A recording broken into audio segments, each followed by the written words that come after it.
આપણી દુકાન હતી માનસિંહ કોમ્પ્લેક્સમાં, જેતલપુર રોડ લાગે, ને કપડાની દુકાન હતી. એમાં ચોરીનો બનાવ બન્યો છે.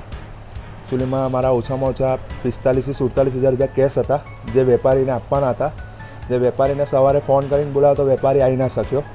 એમાં મારી રકમ 45,000 થી 47,000 હતી, ને પ્લસ મુદ્દામાલ સાથે 200-300 પીસ ચોરી ગયો દુકાનમાંથી. મને એકચ્યુઅલીમાં સવારે 10 વાગે ખબર પડી. હું ઘરે હતો, નીકળવા માટે આવી રહ્યો હતો, ત્યારે મને ખબર પડી કે દુકાનમાં આવી રીતે બનાવ બન્યો છે.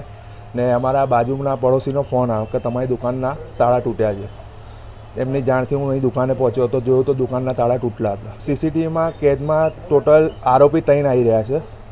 આરોપીના સીસીટીવી ફૂટેજમાં કપડાં પહેરીને આવ્યા છે, વ્હાઇટ કલરના કપડાં પહેરેલા છે, ને કેમેરાની ઉપર છત્રી કે એવું કંઈ મૂકી દે છે. કેદમાં આવી રહ્યું છે. हमसे जुड़े रहने के लिए हमारे YouTube चैनल को सब्सक्राइब करें और नई वीडियो की नोटिफिकेशन के लिए बेल आइकॉन को दबाएं।